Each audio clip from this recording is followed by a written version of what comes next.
Good evening, ladies and gentlemen. Welcome to Atlantic Bushcraft Adventures. Tonight, episode 328, and so indelibly titled The Basics of Better Beds. So, Ben had an idea here tonight, and you know what? I'm going to let you lead into it, Ben, because I want to know what you're thinking about talking about here tonight, because I know a couple things I want to throw in here for tonight. And much like in the past, folks, no preparation. This is live, raw, and hopefully we get a few differencing opinions on this one. Well, I mean, it's one of the questions you do get asked a lot. Like a lot of people, are like, oh, I'd love to do it, but how do you get a good night's sleep? Or I really need my 14-inch memory foam mattress and 17 pillows and a heavy blanket or whatever. Like people are creatures of habit, and how we sleep is very much a factor of that. And so when you take people out of their normal thing, it really doesn't matter. You send someone to like a five-star resort, and some people still sleep poorly because it's not the same bed. It's too soft. It's too hard. It's too warm. It's too cold. It's too this. It's too that. Or it's just not home, right? So there is that. But there are some, I think, some very fundamental things you need to sleep well. And I think we can sort of isolate them into a few different things. Um, and if I was to quickly just randomly come up with things, light, sound, physical comfort, you know, and mental comfort are all of those things. So well, let's start with the light. Some people really need a dark place to sleep. Yep, that Other makes people don't sense. mind a light on or something. And both of these things in the woods are very easy to deal with. And if you have to, you can wear like a mask or like a bandana just put over your eyes, something to reduce the amount of light. Especially in tents, some of those tents, as soon as the sun comes up, they tend to have like a bit of a glow thing. There are dark tents, that are more impervious to light, and they allow you to stay dark inside a little bit longer, and they actually stay a bit cooler, in my opinion. So that is an option for sure, right? I was gonna say what I usually do is you see me in some of the past podcasts. I wear a beanie, just put it on my head, pull it down to my eyes, because I don't mind a little bit of light. But much like you said, when the sun comes up and it hits me, I'm awake. So if Yeah. it's early summer, or sorry, midsummer, I should say, where the sun's coming up at like 6 o'clock, maybe I want to sleep in a little bit more. So it's just a real thin hat, pull it down over my eyes. But I never thought about taking a sleep mask. You know what? Super simple solution. Never crossed my mind. Well, I have the buffs, and I use them on my neck when I'm on the motorcycle or ATVs and stuff. Keep bugs and sea snake butts from hitting me.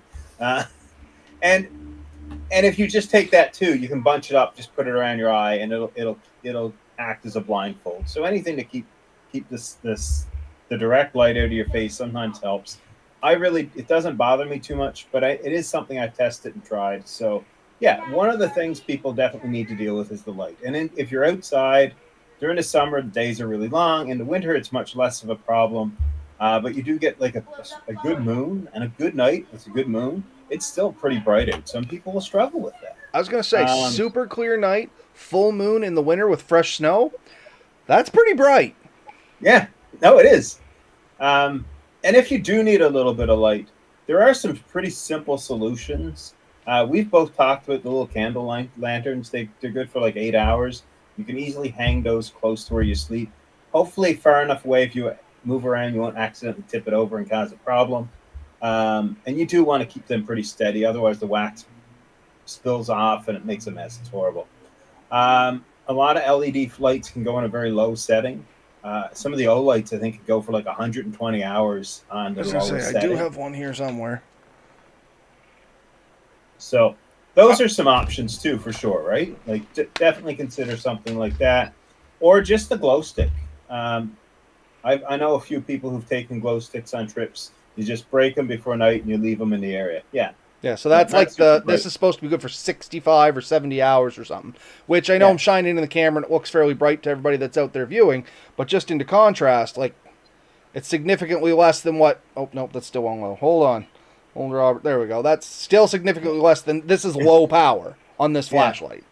I never run it yeah, in high power because I don't need to. yeah.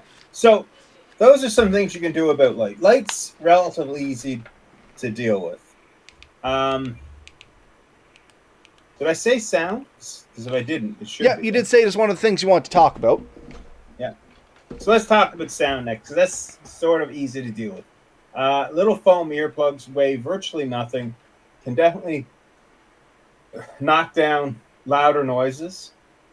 And if you're a nervous sleeper, I almost recommend it, because if you're a nervous sleeper and you hear, and you know, squirrels, small birds make more noise than moose. A uh, squirrel going through the woods sounds every bit as big as a bear. yeah. So you're laying there, and all of a sudden something moves a branch, and there's something thumping through the woods, and you get the flapping of birds over the top of your tent. If you're a nervous person, that could really bother you. A set of earplugs can deaden that noise, and it kind of allows you to get that mental relaxation you need. So, if it's a problem, and it's not for everyone, but if it's a problem, seriously consider a set of foam earplugs. They're not too obstructive. You won't really notice them.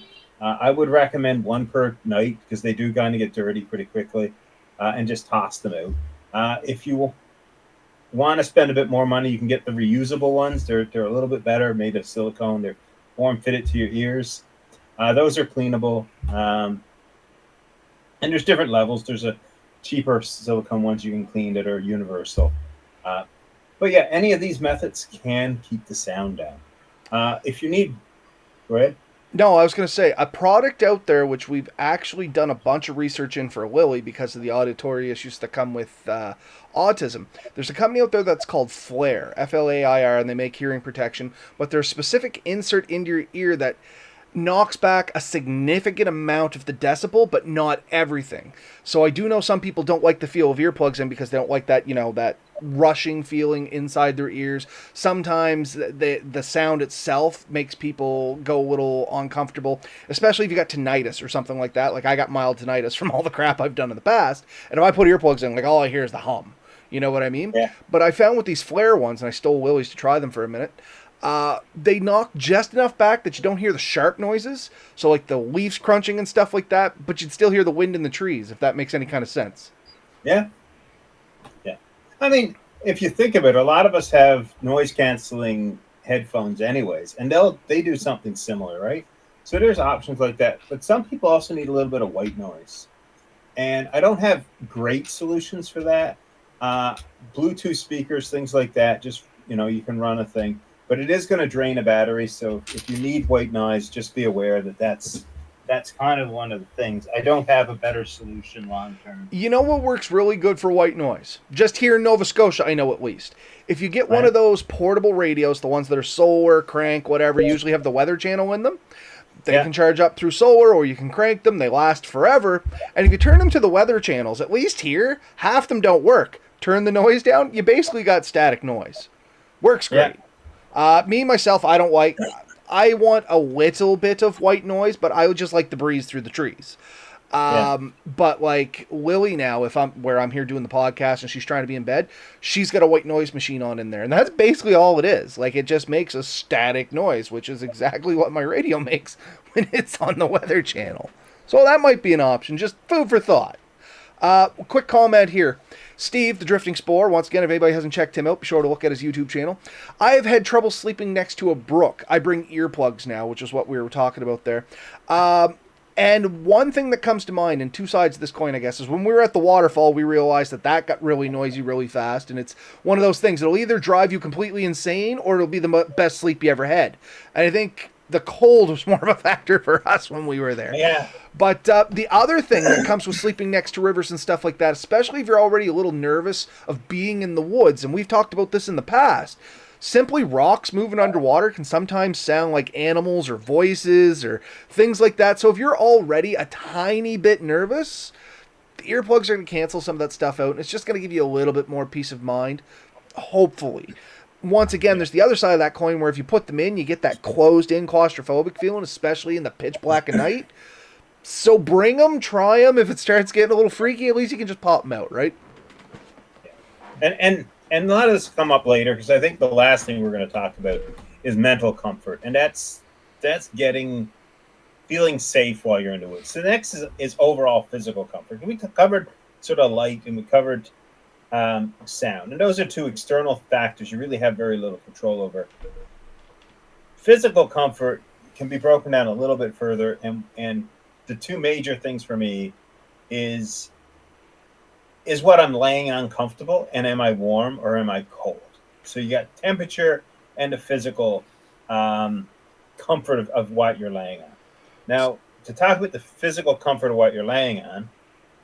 No, I was just going to say, my thoughts for this topic, and once again, folks, we're going live here, is maybe break this down in three parts, because I'm thinking we have like hang sleeping, because we have hammocks, and we can talk a little bit about that. Then we can have ground sleeping, because a lot of people still lay on the ground because they're younger than us and their bones don't hurt in the morning. And then we have like enriched ground sleeping, when you're on a cot or etc. You know what I mean? And all of this is your physical, like what you're laying on, or what's against your body for like pressures and stuff. Because I don't know you, like let's talk about the ground first, and we'll move our way up through the options. Okay, works for me. So, bare bones, most basic camping is just ground sleeping. So you have a ground sheet, maybe a wool blanket, and you're laying right on the ground. And so if you're doing that, you're going to have a couple of things. One, every rock, every branch, every root, you're going to potentially feel. So you're going to be looking for something relatively soft. But the softer items are generally more like sponge, and they're generally damp. So now you need some kind of vapor barrier to protect you from the dampness. Now, I've laid on a bed of moss, and it is amazingly comfortable, but it does tend to be a little damp. So again, you're going to need some kind of ground sheet, and then you can kind of lay on that as is. But it's also, because it's wetish, it's coldish. So your body's going to try and warm that up. So right away, you're also going to need some kind of insulation between you and that ground. And I think this is generally the fact you need some kind of physical insulation as well as thermal insulation. And that starts with thin foam pads. Thin foam pads will give you a little bit of resistance against hard objects, but not much. But it will keep you warm. Like, thin foam pads do have a good thermal barrier, but much less of a physical barrier. So if you have lumpy ground, sharp ground, things like that, it's not going to keep you comfortable for that long. But one of those, for what it's worth, we're starting from the ground, they can be augmented really simply with a quick ground setup, because most of those thin foam pads, generally, depending on the pad, I'm painting broad brush here, but a lot of them tend to be some sort of waterproof or water resistant on at least one side, unless you have like the actual little squishy mats. Those ones, maybe they'll soak some up. Like, I've seen people go with yoga mats is the one I'm thinking, and it's kind of like a porous material. It can work its way through that, but a proper outside mat, generally at least one side of it's going to be a little bit of waterproofing. So you have your ground sheet with that little bit of kind of vapor barrier between you. So if you take a little bit of time, maybe you can gather up some of that moss that's not, wring it out with your hands dripping wet, and put that under you to account for the thickness. Because, they are thin. The benefit is they're very easy to, transport in and out of the woods. But like Ben said, they don't necessarily provide you a lot of ground protection when it comes to sharp and pointy things. So you can build that up underneath you with the moss, the grass, the old pine limbs, whatever you want. That'll give you a little bit of thickness, a little bit of cushion. And I think we've talked about this in the past too. Like, if you're going to do that, 2 inches of grass is the same as sleeping on the ground. Like, you need some thickness to this stuff. And I think you said between 6 to 8 inches, isn't it, Ben, is the starting point? Like now, it's way more than you think. Yeah, it's way more than you think. It's not like a handful of grass and you sleep comfortably. You need a lot.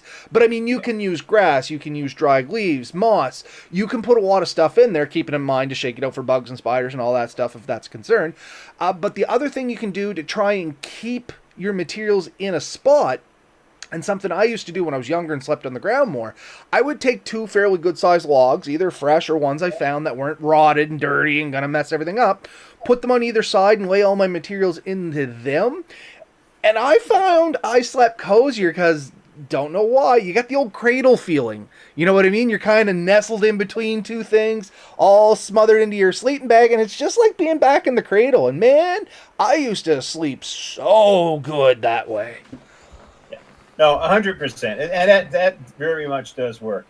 You're looking between like a 6 to 12-inch piece of wood. If you can get something that diameter, lay it out, and then just fill the inside with soft, fluffy items. And like you said, anything that's soft and fluffy can be used. Boughs, Grass, some combination of boughs and grass, hay.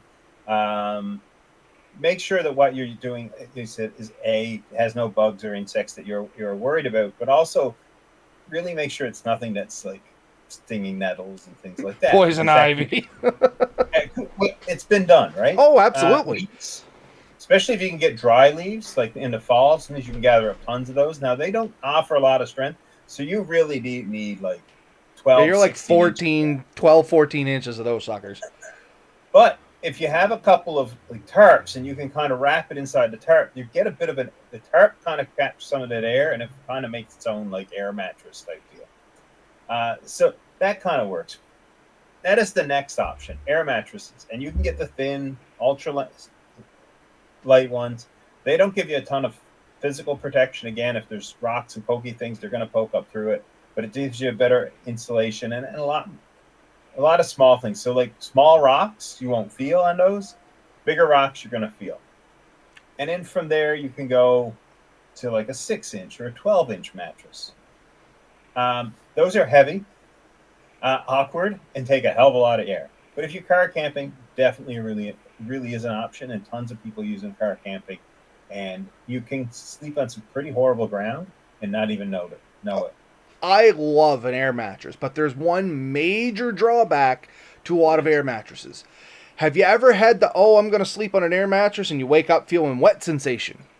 Yes. Because air mattresses, the thicker they get, you get a temperature differential, and guess what? You're the hottest thing.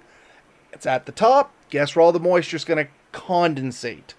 Pretty much on the top part of the plastic of the air mattress, and it goes right into your sleeping bags. And this is a common thing that happens with Mel and I, even when we take the twin sleeping bags and stuff out like that, which is super thick. It's semi-waterproof on the outside. We always wake up feeling ever so slightly damp, unless you do a secondary, almost ground sheety kind of thing. And I think I've showed you what I use. I have one of those Dakota work blankets. That's what it's called. Got it for Christmas. Don't know much about it other than that. But the back side of it, it's kind of like a canvas waterproof material, and I've waterproofed it again. And then on top of it, they say it's like lamb's wool. It's probably synthetic or something like that. Don't get me wrong. But whatever that thing is, it makes just a nice barrier so the moisture won't come up. Now, when we lift that up, the underside of it is generally wet. And I'm not talking like, oh, there's a little bit of dampness there. You can physically see the watermark on the back of it. So you still have to hang that up and dry it every morning is the big thing, especially if you're doing multi-days. Even your sleeping bag, you should air that stuff out. That's going to add a lot to your comfortability because you're going to get rid of some of that moisture. Even you in there sweating all night, you're releasing moisture. And especially if you're the kind of person that pulls the sleeping bag up over their head. You expel, I think it's like 2 liters of water a day by breathing out or something like that. It's something crazy. It's a serious amount anyway. And now you're putting that all inside a sack that you're inside. I mean, it's going to breathe a little bit, but not that much. So exactly. And I find that especially the bigger air mattresses, the small ones with they're made of a lot of little containers, there's an airflow and it keeps you a little drier. But big air mattresses, I always find it's clammy at night. Mm-hmm. And I feel like I'm sticking to it.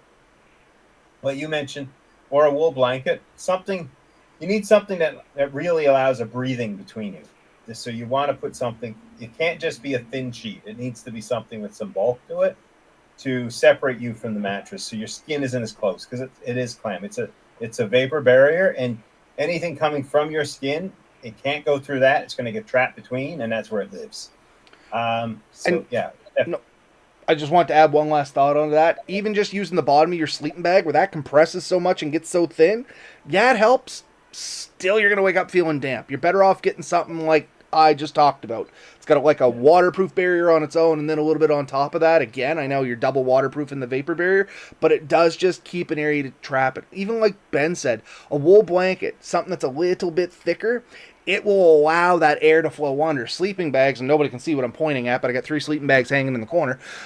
They tend to compress under you, and they breathe really well. They're meant to let the moisture out, but that also lets a little moisture in really easy as well. Yeah, 100%. Let's see. Never really had any trouble sleeping in the woods. So Steve is calling out Eric. What's your favorite way to sleep in the woods, Eric? So now I'm calling Eric out too. I'm curious to see what your favorite way to sleep in the woods is. What about you, Steve? What's your favorite way to sleep in the woods? While we wait for their replies, we've talked about basically sleeping on the ground. Now we're getting into some air mattresses. You can pretty up those air mattresses by putting a secondary vapor barrier on there, but keeping in mind all this extra crap you're carrying, weight, bulk, it's going to slow you down, and it's going to be less other things you can take. There's always trade-offs with these things. Now we can go a little fancier than that again, and I know you got one there, so let's talk about her, Ben. So, not my favorite method by any means. Anyone who's camped with me knows I actually kind of hate these things. But it's better than an air mattress, and it's better than laying on the ground. And that is a cot. And so I have a handful that I've been using. We've been doing trips, especially when we're staying in provincial campgrounds. Our next trip is more of a provincial campground trip for various reasons, which means we have like a graded lot. The ground is rough. It's not very comfortable. It's hard, and you can't really go pulling all kinds of debris in to make your own bed. So you have to have a solution, and it's down to the thicker air mattresses or a cot. And the beauty of the cots is they honestly are probably less bulky, and the weight is similar, if not less, if you buy the right one, than a bigger air mattress, but it keeps you completely off the ground. It allows you to have some comfort. I still end up using a really thin air mattress, the thin ultralight ones with those, just to keep myself warm from underneath. Otherwise, you can get cold underneath of them. So, not unlike a hammock, which we'll probably talk about next. But yeah, beauty of those things, of course, is it does create a thin, tightly stretched thing of fabric that separates you with an air from the ground. So you're off of the ground. So once you get away from the ground, that's a really good method. It gives you a pretty consistent sleep too, which is nice. It's pretty standard. So you know how firm it is. So if you find one you like, you can get with it. You can also get little pads that come with them. So if you want to buy a higher end one, some of them are thicker padded and they are breathable. So you don't necessarily need another layer. But cots are an option. There are a lot of designs out there. The price varies anywhere from about $60 to probably around $300-400 for a decent cot.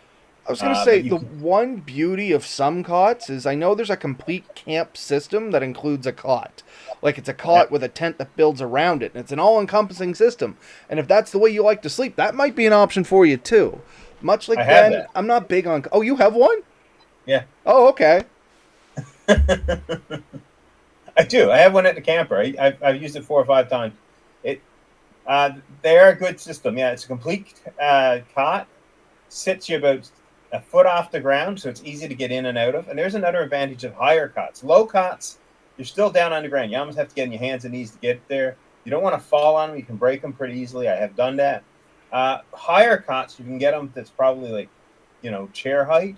It makes it much easier to get up and down. And it's also substitutes as a seat inside your sleeping area more than try to sit down on the ground. So it's a little harder to get in, up and down. And try if you're not super steady and you don't have a lot of room, you got nothing to grab onto, it's very easy to topple getting up and down, run into your pole, run into the side of your tent. So having something that's a little bit higher is comforting, especially as you get older and probably a little less spry. For the kids, they seem to mind it a lot less, but as we get older, you do notice it. So there's an advantage of the cots. You get different sizes, different heights. So this one here is fairly lightweight. It's a little bulky, but it's fairly squishy. And I can take this in a motorcycle. I can take this camping. I have done that. If I'm going ultralight, though, I'll probably just do the air mattress right on the ground and save myself all this bulk. But when I got a bit more spare space, I'll take that. If you're going in a vehicle, maybe you want something a little bit bigger. This is kind of like your folding camp chair. This thing is too big to be carrying around in a backpack, but it does allow you to sit easily on it, and a setup is honestly 10 seconds. It's so quick. So definitely options there. Not the best, not the most ultralight option. The next thing I think we'll probably talk about is your hammock. Yep. Yeah. So me and Robert, I think, are on a pretty same page with this. Hammocks offer an amazing night's sleep if you can get comfortable in one. But there's better Um, options to hammocks too. There's a lot of options with hammocks, and we'll talk about that. But anyway, keep going, Ben. yeah. There's standard gathered in hammocks, which I'm still using. You do have to sleep at a bit of a diagonal to get a flat lay. You can get the cold butt syndrome. We won't go into that too much. We have talked about that plenty in the past. It means there is a need for some kind of insulation either hung underneath of it or brought in with you that can keep you off the material a little bit to keep you warm. They tend to breathe a little bit better, and you get a little bit of a sway. So if you like being rocked to sleep, you can't beat a good hammock. Now The that bridge is style, really like a cradle, guys, or a crib. You're just kind of rock it. On a good day, when I'm wide awake and I crawl into a hammock to read, I'm asleep in 5 minutes. I love my hammock. It can substitute as a chair. It's a great place to sort of go for a quick nap. And it keeps all your gear off the ground, keeps it cleaner, keeps it drier. Even if it rains, I find it a little bit better. So, I mean, that's always been a big thing for me. Um, so, I can't say enough good things, honestly, about a hammock for myself. There are a ton of options out there, and you really need to look at it works for you. The one I haven't tried lately is a bridge style, and that does apparently lay for a flatter lay. And people say you can sleep on your stomach, which is something you generally can't do well in a hammock. The other one is the hammock, which instead of going head to tail, goes hip to hip, so that it's suspended that way, and then you have some straps so you can sort of turn it more of a chair or more of a recline. You can raise your feet, you can lower your feet, you can do what'll make you happy. I have slept in one. I haven't slept in one. I've laid in one a few times, and I've tested it out. A buddy of mine has it, and he absolutely loves it. And there is a knockoff version of it right now that I think is significantly cheaper, but I can't say if the quality is anywhere near the hammock. But yeah, something else to do. That's all to do with the physical things touching you. Then there's insulation. How do you stay warm or cool enough? And it really does come down to choosing the right covering. And I'm going to say covering because honestly, it doesn't have to be a sleeping bag. It can be a blanket. It can be a quilt. It can be all kinds of things. Whatever you get, make sure that you can vent it a little bit, which means you can open the zipper, you can stick a leg out, you can pull a leg in, and also that the insulation underneath you and all those things is just as important as the insulation above you. So we got 2 questions from the comments, and we're kind of coming into answering these anyway, and I kind of had a plan on some of these. So, Steve, can a fella get away with a cheap underquilt? Seeing $40, $60 ones, any value in those for a newbie? So let's tackle that one first. Yes, absolutely. Depending on when you're camping and how you're doing it, you can get away with those 100%. Unless you're planning on doing winter camping, those are probably going to be fine for the majority of your camping because it's breaking the wind, and when they're set up properly, it's also a little bit of airspace in there that you're already kind of keeping warm. And Ben can correct me on this because I only know a little bit about these. An underquilt, once you are laying in your hammock, shouldn't be tight up against you. There should be a tiny little bit of a gap, and I'm not talking like, 6 inches here. That's a lot of room to warm up. But like just a little bit between you and the hammock, and you kind of warm that air layer up, and then all the fluff around it kind of keeps that warm. If you're compressing it, much like your sleeping bag, it's just going to get you cold. And the first time I used Ben's, he loaned me one. My hammock sagged in the middle of the night because this is before we put the straps on in our other video. And as I sagged down in the night and got kind of into the underquilt, I did get cold butt syndrome again. But up until then, like when I was suspended in it, that was a little more of an expensive one. I think that was 160, but or something like that. Once again, you'll know more there, Ben. But anyway, it wasn't like a minus 20-degree underquilt. It was a good quality one, but I think it was still only like a 5-degree underquilt or something like that. And we were sleeping. We pretty sure that we hit that 5, if not a little lower, at one point. Yeah, and honestly, I find that the underquilt is extremely important, but doesn't have to be the rating that they talk about. Like, to me, you just want to keep that underside warm. There's other things. The cheapest option I found by far is a windshield reflector, like the one you stick in your window to keep just stick that physically under you. It reflects some of the heat back on you, and that little air gap like the little bubbles in it is more than enough to keep you warm. And you can sleep probably 6, 7 months of the year with just that. And then in the winter, combine that with a cheap blanket that you've strung underneath or a cheap underquilt. You can actually carry that into most of the year, except for like the coldest nights. And then you want to look at maybe a really thick or doubling up your underquilts. And Jeremy, I was just about to say that. You beat me to it. Go ahead. He used to buy I think it was the One Tigris ones at the time. He just bought the cheapest ones. They were relatively small and compact.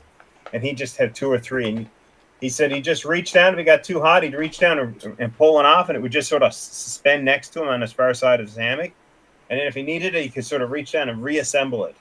So it just, because they're on bungee cords, and you just snap them up in place. They're easy enough to make. I've made them out of the black, was it the black diamond? Yeah, the double black diamond down quilts, which you can't find anymore. If anybody has a lead on that, I'm very interested. I managed to find somebody who had one, didn't know what it was, and I took it. No, they were on sale at Costco. You sent me the link. I'm like, oh, I'm going to send that to the in-laws to get me. By the time they got there, they were sold out. Never had them again. Yeah, I said, you wouldn't like it. It's horrible. I'll dispose of it. Don't worry about it. So the second question we had from the comments here, because we are over our 30 minutes, and I do want to answer it, was, we had Eric. Are either of you side sleepers? Yes, Eric, I am. And as Steve kind of followed up there, he said he has a double hammock, and he sleeps with a sleeping pad, and he can sleep on the side in it. There's a couple factors that are going to go into side sleeping, and I was going to talk about sleep apnea as well, because that's something I have, and I mean, if you're fighting sleep apnea when you're out there, that is affecting your quality of sleep. So I do sleep on my side. If I sleep on my back, as Ben can probably attest to, because he's sleeping with me a few times in the woods, I snore. I snore heavily loud. I don't have to worry about any animals coming to investigate me, because they think there's a bear fighting in the woods anyway. So if I don't sleep on my side, I snore, my throat hurts, I got obstructive sleep apnea, so that'll act up really bad. I gotta be on my side. So I try to sleep on my side in the hammock. I can, if you lay diagonal, like Ben said there, you get a little bit more of a flatter lay, and I can usually roll on my side for a couple hours at a time, and then I flip from side to side. My shoulders hurt too. And I don't have a lot of problem. But if that is a thing, they make a hammock which hangs almost perfectly flat, like Ben was saying there. And you can easily side sleep on those. They are a little bit more money, but I mean, a good night's sleep is worth a little bit of money, especially if you're going to be out in the woods and you want to enjoy it. You know what I mean? They come in at around $230, $250, up to $500, depending on the features and size and all that stuff you want. And I can't think of the name off the top of my head. But just look up flat lay hammocks on whatever your search engine is, and it'll probably be in the first 3, guarantee it. And they are a really good one. I've actually had a chance to lay in one, never slept, but man, you can lay right on your side. It's just like laying in a bed. I also sleep on the side in my gathered end hammock. And same as you, within a couple hours, I find it starts to get uncomfortable. I have to flip to the other side or to my back. And usually throughout the night, I end up switching through them 2 or 3 times. So it's not necessarily always the best night's sleep, but it's not bad. And I can do it generally now in my sleep, so I don't notice it. I just know I wake up in a fairly different position than I went. I wake up just enough to roll over in the sleeping bag. Like, I'm vaguely aware I'm awake, but by the time I'm nestling in, I'm out. Like, it doesn't last long. It's very doable, Eric. Don't let it kind of deter you, but do realize the common mistake that even I made as a starting off at a hammock sleeper. You hop in and you do the old banana lay. Your feet are up, your head are up, and you're sleeping in a hoop.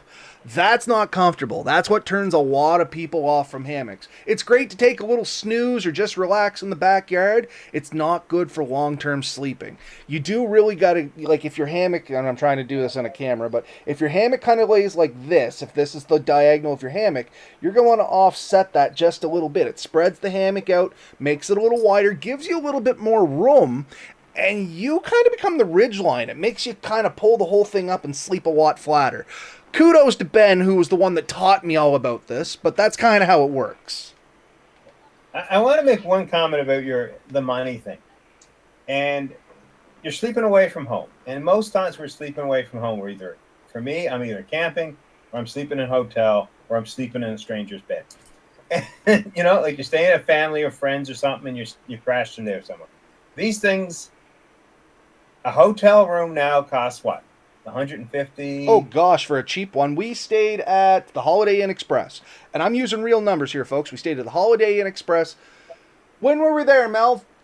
Last week. Last week, $300 a night.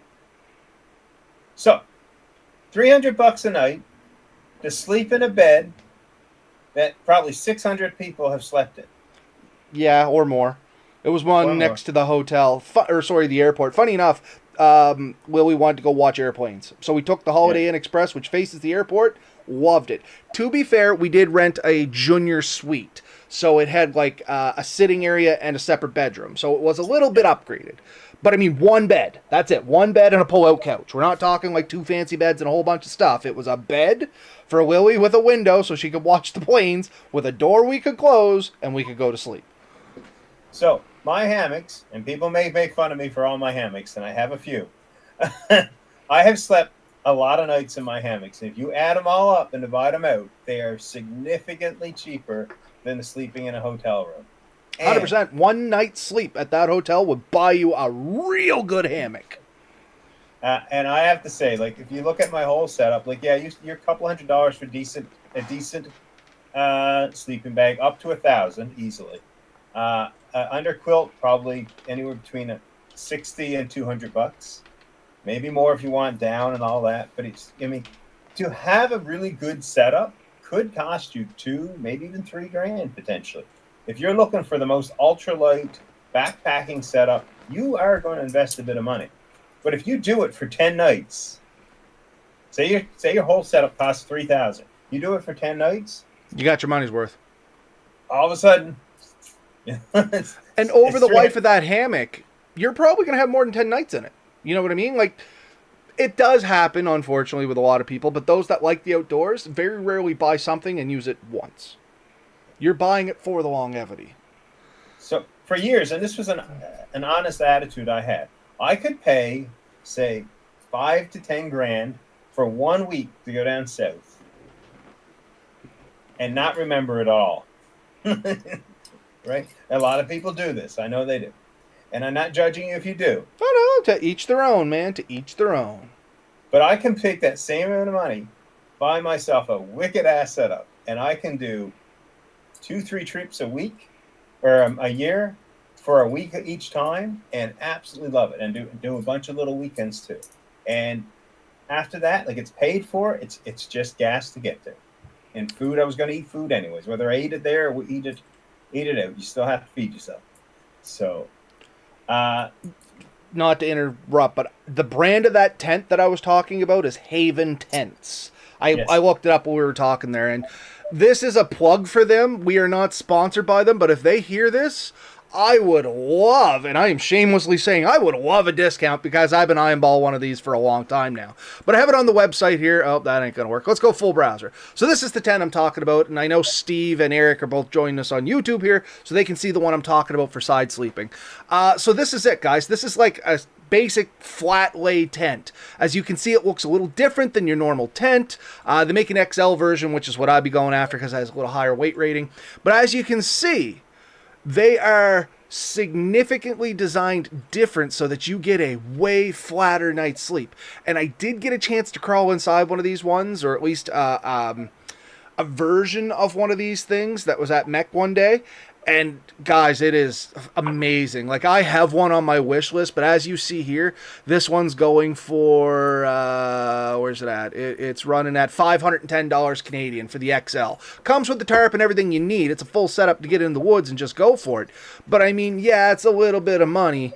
But once again, like Ben said, that's 2 nights sleep at the Holiday Inn Express for me. You know what I mean? And I would have this bought, and we slept for 2 nights at the waterfall. Could have had it paid for, would have been a luxury sleep. Comes with an underquilt system built in. See? Saving money right there. Well, that's the thing. A lot of these higher end tents, everyone's like, oh, that's too much money. But what other things do you no longer have to buy?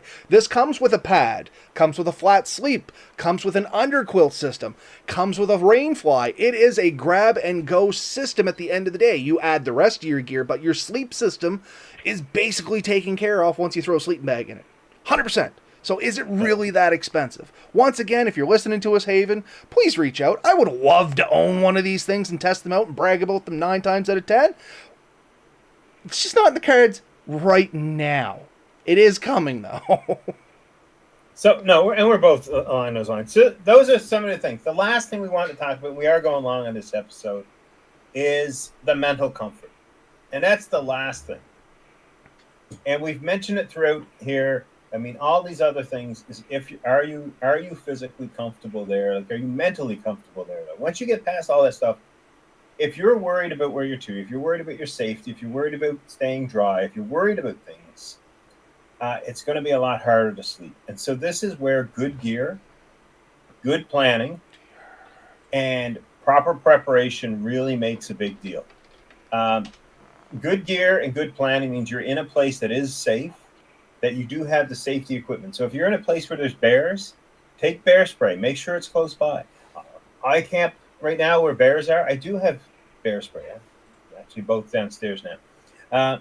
But I put it next to my bed. It's reachable. If something happens in the middle of the night, I can potentially get to it. That does help me sleep, especially when I have the kids and I want to make sure they're safe. If some people, I know people who sleep with a gun next to it.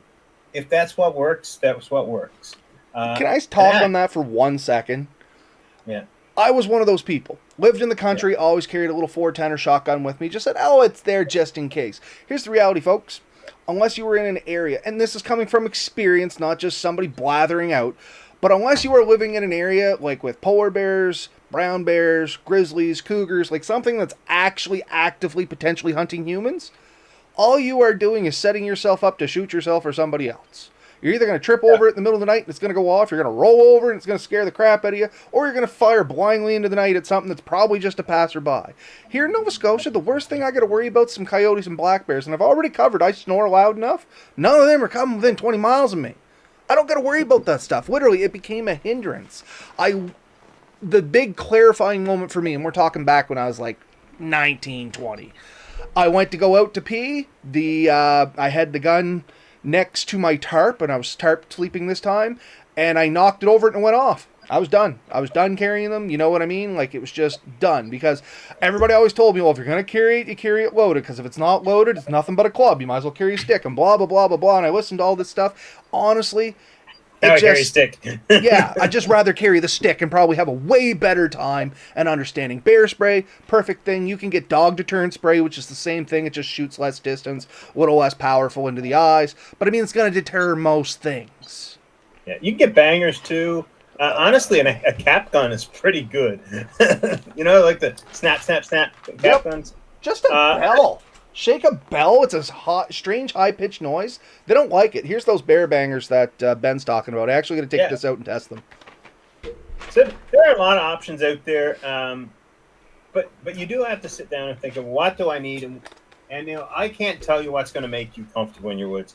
I was talking to a guy quite a few years ago, good buddy of mine, and he was in his woods with his son. And they started seeing a lot of tracks. And his son looked at his dad and said, "Dad, do you still have your knife on you?" And he's like, "Yep, son, it's right here." And it's just a little pocket knife. Like, I mean, it's not something that you're going to use to stop any big animal. But that alone gave that kid this comfort. Like, oh, Dad's got a knife, I'm safe, right? A knife like that is not going to... A knife like that's not going to protect you from a wolf or a bear or anything big, right? It might keep you more from a person. A person will probably back away from somebody with a knife. Most animals won't even acknowledge it, right? They don't know what a knife is. They don't care what a knife is. Like Steve's saying over here, he always brings his staff or his walking stick. That's your best option, honestly. If you are truly worried, a good walking stick is about, for me anyway, I like it at least shoulder to head height, because I don't hold the top that I hold it like, you know, a wizard staff, as most people call it when they see me with it. But that's the way I like mine, and I know that's the way Steve is. That's at least 6 to 7 feet reach length on top of my arms. That's going to keep things away. And frankly, if it's a moose or something like that, if I shoot it, all I'm going to do is make it mad. I'm better off to hide in that instance, you know what I mean? A couple more comments there. We do have Fish85 joining us again. Haven't seen you around in a while. Thanks for jumping back in. And he did bring up that flat lay hammock that you were talking about. The Drawumer or something like that, that's made by Is it Amic or Amok? Amic. Yeah. Amic? Okay. So yeah, that we did talk about that a little bit, Fish. If you want to go back and chat with that, we did say they make those for flat lay. Ben actually got a chance to try one, lay in it, and you said they were pretty good. Yeah, my buddy Chris has one, and I've been on a couple of trips with him, and he's taken it. I think technically it's his wife's, and he just borrows it an awful lot. Was that a Christmas present? Yeah, probably. So, but no, I mean, it's a great piece of kit, and I've been out with him with a few times, and he enjoys it. So, all these things add up, but really, you do have to make sure that you're physically comfortable, that you're dealing with the different things. We aren't going to get into chemical sleep because that is a thing that some people use. But what works for you. But whatever works, getting a good night's sleep really helps make the trip really good, and it's going to keep you alert and safe. Because the better sleep you got, the less like you are to be tired and cranky and make mistakes and have accidents. And so that's kind of it. Like, really do take care of yourself when out there. Sleep is really good, and it really can mean when you come back from the trip, be coming back and feeling really relaxed and rejuvenated because you did a trip, or you coming back and feel like work is a vacation because you're now getting a good night's sleep and you're comfortable all the time. So sleep, I think I've spent many a night in the woods, and I've enjoyed most of them. And you get a great night out there. You get to see the fresh air, the stars, hear the loons and things on the lake. It's absolutely amazing. And some of my favorite sleeps and best sleeps I've ever had have been in the woods. Oh, absolutely. And I guess the last thing I wanted to end on here is to finish my thought on sleep apnea, because I do know it is a problem for a lot of people. And a lot of people stray away from there because they say, oh, I have sleep apnea, I can't bring my CPAP, I don't want to go in the woods. Something I'm looking into, and I have one sitting out there that I'm going to start trying to see how it looks. It's called a MED, M-E-D, mandible extension device or extending device or something like that. And it's supposed to hold your jaw just ever slightly forward, and it keeps the flappy bits at the back from beating against each other, which causes the sleep apnea. There's the super technical medical information on it. Stops the slappy bits from being slappy. But anyway, yeah. Might be something worth looking into. It's not for everybody, but it's definitely something like, I'll just go in the woods and deal with the snoring and the sleep apnea. I don't care. I want to get in the woods. But it is something I'm looking into to see if it will improve my quality of sleep, because I do notice when I've had a bad night with sleep apnea, I wake up feeling exhausted. And that happens just as easy here at home, because truthfully, I hate having something touching my face, which is the problem with my CPAP. So I'm kind of on it, off it. I have to use it at least 20% of the time to clear medical, blah, blah, blah. And I think I barely meet that requirement. But I'm hoping this MED will work a little better. And if you want to sink some money into it, like a real professional grade one is $3,000 to $4,000. But if you were serious about this, a lot of medical plans will cover it, providing you talk to your doctor and work something out. Like, they have to say, oh yeah, you have sleep apnea, and this will probably help you. Don't just go get one because you want one. Actually go in and get a sleep study test done. Like, apparently I've had sleep apnea for ages, never knew it until I had a sleep study done. You learn a lot of stuff about yourself just by playing around. Yeah, for sure. I have that solar generator that'll run your sleep apnea for. Oh, absolutely. It doesn't take much power to run one of those CPAP machines. It's a tiny little fan and compressor inside. I guess mine's heated, so it would have to run a heating element, but I still think it takes only 300 watts total. Technically, I could probably run it off like a car inverter. You probably can turn the heat off. Oh yeah, absolutely. The only thing, and here is just me whining to whine, I found if you turn the heat off, it doesn't put enough moisture into my mask for some reason. Yeah. It ends up feeling a lot drier, and then I just end up in worse shape if I didn't use it. And once again, you might get used to it. I don't know. They kept telling me, oh, you'll get used to this. 6 months later, I was still getting split migraines after visiting like 8 times to have it quote-unquote adjusted. And then they finally just looked at me and said, oh, yeah, you're screwed. And left me at that. So that's why I'm trying one of these MEDs. Very good. Yeah. Anyways, I hope there's some ideas out there. I hope you get it. The only other thing we could have got, well, I mean, we talked about it, is the brush beds. So, yeah. And I don't think that's the place to talk about how to do it here, just that it's an option. And if you're looking to do that, we can definitely talk about how to build a debris platform bed. But it's not something you folks are interested in. Just know the information's out there, and there's plenty of information on it. If you have been out there sleeping on the ground, and you're like, oh, I hate camping because I always wake up, terrible night's sleep, and that's the only thing keeping you from it, there's always ways to make it better. Hopefully we sparked a little interest in there. Give you an idea what to go look for anyway. Yeah. Anyways, get out there, have fun. If you can. If you can't, it'll get better. I promise. If you're on the East Coast, New Brunswick, Nova Scotia, stay home, stay out of the woods for now. Go play on the beach. Take your boat out, have some fun. Night all. Night, folks. We'll see you next week.